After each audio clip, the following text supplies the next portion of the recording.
시편 94편은 저자도 또 어떤 배경 속에서 기록이 되어졌는지 전혀 알 수가 없습니다. 다만 시 94편의 내용을 쭉 읽어보면 시인은 고난에 처했고 하나님께 부르짖고 그리고 하나님의 구원의 손길을 경험하고 그래서 하나님께 감사의 찬양을 올려드리는 그런 이야기가 오늘 말씀 속에 기록이 되어져 있습니다. 고난을 당해서 부르짖고 탄식하기 때문에 비탄시에 속합니다. 그러나 시인은 고난에 처해 있지만 하나님께 손을 꼭 잡고 하나님의 손을 꼭 잡고 하나님께 도움을 구원을 요청하는 이런 내용으로 진행이 되어집니다.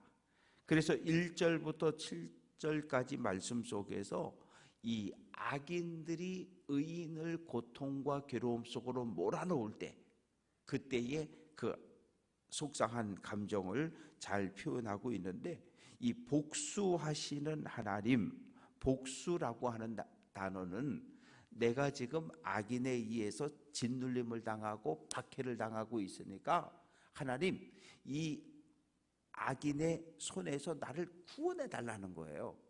그러면 하나님이 악인의 손에서 나를 구원하려면 어떻게 해요? 이 악인을 심판해야 되잖아요.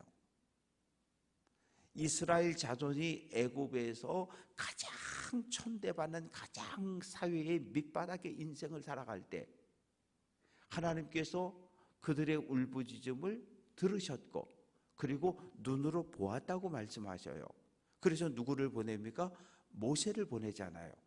모세가 바로 앞에 서서 하나님의 백성이 사흘길을 광야로 걸어나가 하나님을 예배하라고 명령을 받았으니 우리 민족을 내보내달라. 그때 바로가 안 된다 그러잖아요. 그러면서 너희가 편해서 그러는구나. 그래서 더 중한 노동으로 몰아내잖아요. 그때 하나님께서 어떻게 하십니까? 애굽에 10가지 재앙을 쏟아부으시는 거예요. 왜? 이스라엘을 억압하는 이 애굽을 하나님께서 심판하는 거예요.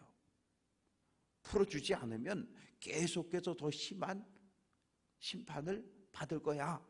그러나 바로는 마음이 강팍해졌어요. 강팍하다라고 하는 단어의 의미는 하나님께서 그냥 내버려 뒀다는 거예요. 주인의 손을 타는 나무하고 그냥 야생에서 제멋대로 자라나는 나무는 달라요. 강박하다는 말은 하나님이 그냥 내버려 뒀다는 얘기예요. 그러니까 어떻게 해요? 하나님의 뜻을 모르고 계속 이스라엘 백성들을 박해하고 탄압할 때 결국 하나님께서 10가지 재앙을 쏟아보았는데 바로가 지혜로운 사람이었으면 한 대 딱 맞았을 때 하나님 죄송합니다. 너희들 다 나가 이랬을 수 있잖아요. 한 3대 맞고도 야 너네 얼른 가 그럴 수 있잖아요. 그런데 이 사람은 참 미련한 사람이에요. 10대를 다 맞고 나서 그제서 내보내잖아요. 그런데 우리들의 신앙의 삶이 바로처럼 어리석지는 않은지요. 하나님이 분명 우리에게 여러 가지 사인을, 징조를, 기적들을, 능력들을 계속 보여주셔요. 그래서 우리로 하여금 깨닫게 하셔요. 때로는 꿈으로, 때로는 다른 함께 기도하는 믿음의 사람들을 통해서, 때로는 목회자의 설교를 통해서 찔림을, 깨달음을 계속 주셔요. 그런데 몰라. 들은 척을 안 해. 그러면 어떻게 돼요? 한 대 맞는 게 아니라 10대까지 다 맞는 거예요. 그러고 나서 두 손 두 발 다 들고 보내는 거죠. 악인들은 무슨 생각을 가지고 있느냐 하면 하나님이 우리가 하는 이 행동을, 악한 행동을 안 본다는 거예요. 안 본다는 거예요. 그리고 우리가 막 짓밟고 빼앗는 사회적 약자들, 과부와 고아와 나그네, 우리가 어떻게 하든지 이 사람들 소리도 하나님이 안 들으신다는 거예요. 그러니 우리 마음대로 하면 되는 거잖아요. 그런 생각들을 가지고 있는 사람들이 악인입니다. 하나님의 존재를 1도 인정하지 않는 사람들. 인정하지 않으니 우리가 그냥 막 짓밟고 빼앗고 죽이고 그래도 된다고 생각하는 거예요. 그래서 시인은 3절, 하나님, 악인이 언제까지 저렇게 의로운 사람들을 짓밟고 학대하는 것을 내버려 두시렵니까?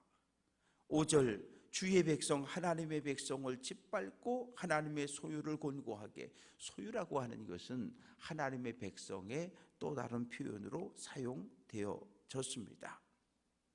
그래서 1절부터 7절까지 계속해서 이 고난당하는 의로운 사람들의 신음, 외침, 부르짖음이 기록이 되어져 있습니다.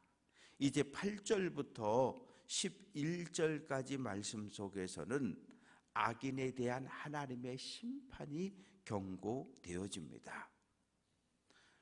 9절, 귀를 지으신 이가 듣지 아니하시랴, 눈을 만드신 이가 보지 아니하시랴.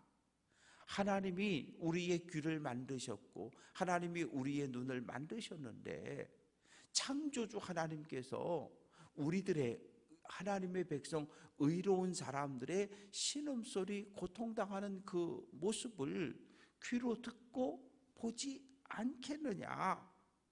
그러면서 하나님께서 11절 말씀 보면 여호와께서는 사람의 생각이 허무함을 아신다. 이 말의 의미는, 사람의 생각은 뭐예요? 악인들의 생각이에요. 악을 행해도 에이, 하나님이 어디 있어? 하나님의 존재를 인정하지 않는 사람들. 내가 이렇게 해도 하나님 없어. 하나님이 보긴 뭘 봐, 듣긴 뭘 들어. 야, 암만 너네가 그렇게 부르짖고 소리질러도 하나님이 너네 소리, 너네 신경도 안 쓰셔. 그러면서 막 괴롭히는 이런 사람들을 하나님께서 심판한다는 거예요. 그래서 12절부터 15절까지 말씀 속에는 의로운 사람들을 향한 구원에 대한 기쁨을 이야기합니다. 12절, 여호와여, 주로부터 징벌을 받으며 주의 법으로 교훈하심을 받는 자가 복이 있다. 하나님의 말씀을 따라 살아가는 사람이 복이 있다는 거예요. 자녀들이 어렸을 때 사실은 한 6살, 7살까지 가정교육, 신앙교육이 아이들의 인생을 결정하는 거거든요. 왜냐하면 이 어렸을 때 부모를 보고 배운 들은 그것이 그 아이의 일생을 결정해요. 원주에 있을 때 문창모 장로님, 이비인후과 박사님이셨는데 그분이 96인가 하나님의 부름을 받으셨는데, 그 90 넘으셨을 때 한 번은 그런 얘기를 하셨어요. 목사님, 네? 3살 버릇 80 간다는 말 맞아요. 왜요? 그랬더니 내가 이제 90이 넘어서 생각해 보니까 우리 엄마가 나 어렸을 때 했던 얘기들을 내가 지금까지 기억하고 살아요. 그런 얘기를 하시는 거예요. 그러면서 어렸을 때 가정에서 부모의 교육이 한 사람의 인생을 결정한다는 말이 맞다는 거예요. 정말 그렇죠. 그래요. 그래서 어렸을 때 나무를 기르는 것도 마찬가지잖아요. 어린 묘목은 똑바로 자랄 수 있도록 부목을 갖다 대고 붙들어 묶어서 키워갈 수 있지만, 지멋대로 한 10년 정도 커버린 나무들은 손을 쓸 수가 없어요. 손을 쓸 수가 없습니다. 그래서 12절은 주의 법으로 교훈하심을 받는 자가 복이 있는데, 어떤 이야기를 하시냐면 13절, 이런 사람에게는 환난의 날을 피하게 하사 악인을 위하여 구덩이를 팔 때까지 평안을 주시리로다. 악인이 평안한 날이 있어요. 언제까지? 하나님께서 악인을 심판하려고 구덩이를 파고 계시는데 이 구덩이가 다 파지면 하나님이 악인을 잡아다가 집어넣어서 심판하고 묻어버리는 거거든요. 악인의 평안은 하나님이 구덩이를 다 팔 때까지, 그때까지만. 이 시간은 의로운 사람들이 고통을 당하는 시간. 누구에게? 악인들에 의해서. 그러나 정의로우신 하나님이 악인을 심판할 구덩이를 다 파고 나면 악인을 심판해서 구덩이에 묻어버린다는 거예요. 그러면 요 기간, 하나님이 구덩이를 다 파고 악인을 심판할 때까지 의로운 사람들이 해야 할 건 무엇입니까? 인내로 견디는 것밖에 없어요. 다른 방법이 없어요. 왜? 의인하고 악인하고 싸우면 반드시 악인이 이겨요. 악인과 싸워 이기려면 나는 더 큰 악을 가지고 달려들어야 돼요. 힘으로 싸우려면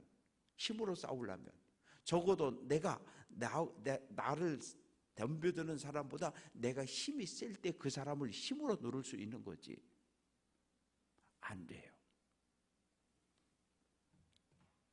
그래서 14절 말씀 보면 하나님은 자기 백성을 버리지 않고 자기 소유를 외면하지 않는다. 이것이 우리에게 위로가 되는 거예요. 하나님은 의로운 사람들, 하나님을 신뢰하는 사람들을 마지막까지 붙잡고 계신다는 거예요. 그래서 우리가 이 말씀을 우리가 마음판에 새기고 고난당할 때 견디어 가는 겁니다. 이제 16절부터 마지막 절까지 말씀 속에는 정의로 악인을 심판한 하나님을 찬양하는 이야기가 기록되어져 있는데 3절, 4절에서는 여호와여 악인이 언제까지 이렇게 부르짖었는데 16절은 누가 나를 위하여 일어나 행악자들을 치며 누가 나를 위하여 일어나 악행하는 자들을 치겠느냐. 누가가 누구예요? 누가가 하나님이에요. 하나님이 하신다는 거예요. 하나님이 악인을 심판한다는 거예요. 17절, 만약에 하나님이 나를 붙잡고 계시지 않았다면, 하나님이 내 도움 구원의 손길이 아니셨다면 나는 이미 벌써 죽어서 침묵 속에, 죽음 속에 들어갔을 거라는 거예요. 그래서 19절, 내 속에 근심이 많을 때에 주의 위안이 내 영혼을 편안하게 한다. 근심이라고 하는 이 단어는 마음이 열의 갈래로 쪼개졌다 그런 뜻이에요. 잠을 잘 못 잔다는 권사님들이 있으면 제가 꼭 여쭤보는 게 있어요. 뭐 요새 마음속에 걱정, 근심 이런 것들이 있냐고. 그러면 또 아니요, 없어요. 하나도 없는데 잠을 밤새 못 잔다는 거예요. 그래서 참 권사님은 희한도 하시네. 걱정, 근심이 하나도 없는데 잠을 왜 못 잘까? 근심이라고 하는 건 마음이 여러 갈래로 조각조각 나 있는 거예요. 그 하나하나가 다 걱정, 생각, 불안, 염려. 그러면 잠을 못 자는 게 맞아요. 내 속의 근심이 걱정과 불안과 염려가 많을 때에 주의 위안이 하나님의 위로하심이 내 영혼을 즐겁게 평안을 회복시켜 준다고 그렇게 이야기합니다. 그러면서 21절, 악한 재판장, 하나님의 율법을 빙자해서 악을 행하는 사람들이요, 그냥 악을 행하는 거 아니에요. 법을 연구를 철저하게 해가지고 법이 가지고 있는 맹점을 찾아서 그걸 가지고 악한 자들을 힘없는 사람들을 괴롭히는 거거든요. 가난한 사람들에게 돈을 빌려주고 언제까지 갚어? 이자는 얼마야? 땅 못 갚으면 그날 가서 집 뺏고 땅 뺏고 다 뺏어오는 거거든요. 법을 지키는 척 하는데 자비와 사랑이 없는 거예요. 그렇게 해서 악을 행하고 의인의 영혼을 치고 무지한 자를 죽이고, 그러면 이럴 때 우리가 피할 곳은 하나님밖에 없어요. 왜? 하나님은 나의 반석, 나의 요새, 나의 피난처가 되시기 때문이지요. 그래서 23절 보면 악인들의 죄악을 그들에게로 돌리시며, 악인들의 죄악을 악인들에게로 되돌려 준다는 거예요. 하나님 심판한다는 거예요.